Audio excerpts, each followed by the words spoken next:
Member of the Party for Socialism and Liberation, and the proud daughter of Colombian immigrants. She is a fierce advocate for the working class, and she's running to be mayor of New York City. Please join me in welcoming Cathy.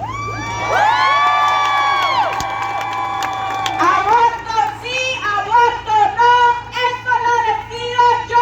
All Spanish speakers, repeat after me. Aborto sí, aborto no, eso lo decido yo. Aborto sí, aborto no, eso lo decido yo. For non-Spanish speakers, that means whether we abort or not, that is our choice.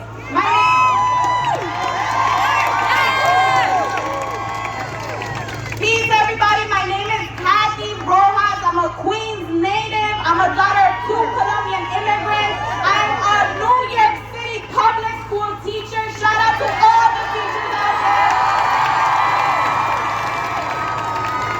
And I'm running for New York City mayor. But I'm not here to talk about electoral politics. I'm here to talk about what really matters. And that's building a sustainable, people-powered movement in New York City. Texas state politicians say they're trying to protect life. We're talking about the same Texas that earlier this year was freezing to death, that its residents were freezing to death because of climate change and because of the greedy, for-profit electrical companies. And Texas responded with complete lack of support from the government. It's one of the worst states to live in terms of having funding for schools and for children or access for health care for women. Texas has one of the worst rates of hunger and poverty for children. That is the state that is now leading an attack on abortion rights. So when they tell you that this is about protecting life, tell them that you know that that is a lie, because at every level they chose to protect the profit of the rich over the lives of the people in Texas. These right-wing politicians don't represent the people of Texas. They don't respect their rights, and they don't give a damn about their well-being. But let's not lose sight of the maneuver they are trying to play right now. Right now, our people, poor and working class in Texas and in New York and around the country are in a crisis. We are in the middle of a public health crisis, an economic crisis, an educational crisis, a climate crisis, you name it, we're in crisis. But instead of dealing with the real issues, they are now attempting to distract, divide, and paralyze us by intensifying the attacks on abortion rights. I look at what's happening right now in Washington, in Texas, and can't help but notice that these people are completely ineffective at passing laws to protect the most basic necessities of our people. But they're quick to take action when it comes to bailing out the rich and the ultra-rich. And they always have time to attack women, the LGBTQ community, immigrants, black people, and vulnerable communities. But this is what we're up against. Not just a bad law, but a whole damn system. That system has at its top a clique of billionaire bigots. They're politicians for hire, the courts that do their bidding, all the way up to the Supreme Court, the corporate-controlled media, a whole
their spokespeople. We need to build ours. What their side has is organization. They have power because they are organized. We can have power too, but we need to be organized, not just once a year or on election day, but every single day of the year. And our movement needs to be powered by solidarity. A lot of people don't know what that means. What that means is very simple. An injury to one is an injury to us all. Today it's abortion rights in Texas. Tomorrow it could be resisting evictions in Brooklyn, or supporting immigrant delivery workers in the Bronx, or it could be supporting another black person and their family because of the attacks of racist police. Or it could mean standing with people in other countries who are facing U.S. bombs and sanctions. It's all connected. It's all part of a common struggle. Let's not let them divide us into 100 separate issues and movements.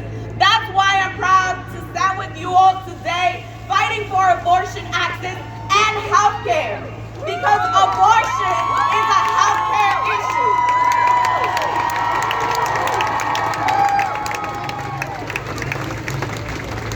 And I mean that. We are, all of us, fighting for the future. They want to drag us into the past, but we're not going back.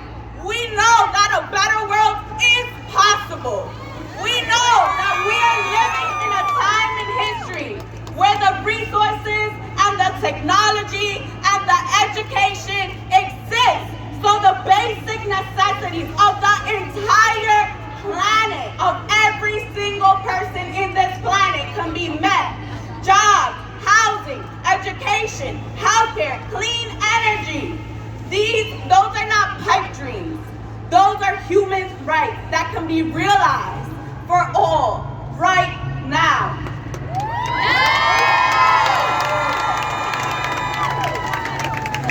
That's what we want, that's what we're fighting for, and we're not gonna stop until we get it. So if we don't get no justice, then they don't get no peace. I